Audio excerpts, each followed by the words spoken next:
Hi friends, ఈరోజు tomato నిల్వ పచ్చడి ఎలా చేసుకోవాలో చూద్దాం. ముందుగా 2 కేజీల టమోటా పళ్ళను నేను కడిగి పక్కన పెట్టుకున్నాను, తుడిచి బాగా ఆరబెట్టి. ఇప్పుడు 2 కేజీల టమోటాలకి 200 గ్రాముల చింతపండు, 200 గ్రాముల ఉప్పు, 200 గ్రాముల కారం తీసుకోండి. ముందుగా టమోటాలని పైనున్న పార్ట్ అంతా తీసేసి, వీడియోలో చూపిస్తున్నాను కదా ఆ పార్ట్ తీసేసి సన్నగా కట్ చేసుకోండి.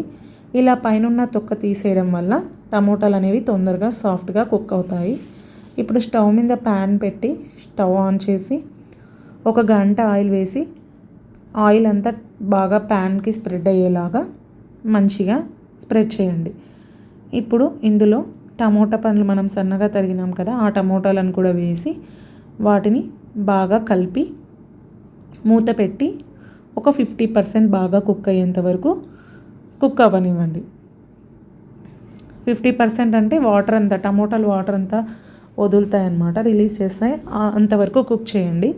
ఇప్పుడు ఇందులో 50% కుక్ అయినాక 200 గ్రాముల చింతపండు అది కూడా వేసి బాగా టమోటాలు మెత్తగా అయ్యేంత వరకు, చింతపండు కూడా బాగా కరిగేంత వరకు మూత పెట్టి మళ్ళీ కుక్ చేయండి. టమోటాలు చింతపండు మొత్తం నీట్గా కరిగాక, వీడియోలో చూపిస్తున్నాం కదా టమోటాలు బాగా సాఫ్ట్గా కుక్ అయ్యాయి కదా, ఇప్పుడు మూత తీసేసి చింతపండు ఇంకా బాగా సాఫ్ట్గా అయ్యేంత వరకు కుక్ చేసుకోండి. ఇప్పుడు వాటర్ కన్సిస్టెన్సీ ఉంది కదా, గట్టిపడేంత వరకు, బాగా గట్టిపడేంత వరకు, ఇంకా ఇప్పటి నుంచి మూత తీసే బాగా కుక్ చేసుకోవాలి, మూత పెట్టకూడదు.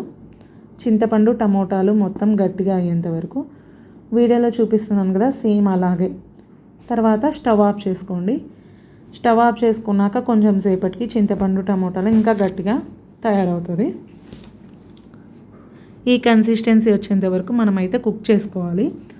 ఇప్పుడు ఇది చల్లారేలోపు మనం ఒక ప్యాన్ తీసుకొని అందులో 1/2 కప్పు ఆవాలు వేసి వాటిని బాగా ఫ్రై చేయండి. అవి బాగా ఫ్రై అయ్యాక ఒక మిక్సీ జార్లోకి వాటిని తీసుకోండి. ఇప్పుడు అదే ప్యాన్లో 1/2 కప్పు మెంతులు కూడా వేసి వాటిని కూడా బాగా ఫ్రై చేయండి కలర్ వచ్చేంత వరకు. అవి ఫ్రై అయ్యాక వాటిని కూడా మిక్సీ జార్లో వేసి, ఇవి కొంచెం వేడిగా ఉన్నప్పుడే మిక్సీ పట్టాలి, అప్పుడే మెత్తగా అవుతుంది. ఆవాలు మెంతులు మిక్సీ పట్టి పక్కన పెట్టుకోండి. ఇప్పుడు మన టమోటా పేస్ట్ కూడా బాగా చల్లగా అయిపోయింది. ఇది ఒక మిక్సీ జార్లో టమోటా పేస్ట్ వేసి కొంచెం కొంచెంగా మిక్సీ పట్టండి. ఉప్పు, కారం, వెల్లుల్లి,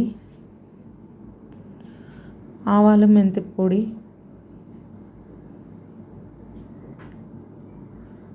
వేసి మూత పెట్టి బాగా మిక్సీ పట్టండి. వీడియోలో చూపిస్తున్నాం కదా అలా మెత్తగా మిక్సీ పట్టండి. ఇప్పుడు స్టవ్ మీద మళ్ళీ ప్యాన్ పెట్టి స్టవ్ ఆన్ చేసి 2 కప్పుల ఆయిల్ వేసి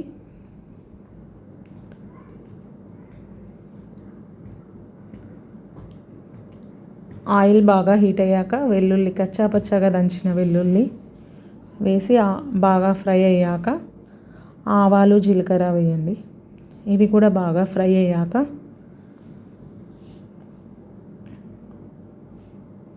ఎండుమిర్చి వేసి బాగా ఫ్రై చేయండి. ఇప్పుడు ఇందులో కొంచెం ఇంగువ ఉంటే ఇంగువ కూడా వేసుకోండి, టేస్ట్ బాగా ఉంటుంది నిల్వ పచ్చడికి. టమోటా పేస్ట్ వేసి మనం మిక్సీ పట్టినటువంటి టమోటా పచ్చడి కూడా వేసి బాగా కలపండి. ఆయిల్ పైకి తేలేంత వరకు కలపండి, కొంచెం సేపు వదిలేయండి. ఇప్పుడైతే మనకి ఆయిల్ బాగా పైకి తేలుతుంది. ఇలా ఫ్రై చేయడం వల్ల మనకి టమోటా పచ్చడి అనేది ఎక్కువ కాలం నిల్వ ఉంటుంది, అప్ టు 6 months వరకు మనకి బాగా ఉంటుంది. ఇప్పుడు స్టవ్ ఆఫ్ చేసుకోండి. టమోటా నిల్వ పచ్చడి అయితే రెడీ అయిపోయింది. మనం ఇది చల్లారాక ఒక 8 కంటైనర్లోకి తీసి పక్కన పెట్టుకోండి. ఇలాంటి వీడియోస్ కోసం ప్లీజ్ సబ్స్క్రైబ్ అవర్ ఛానల్.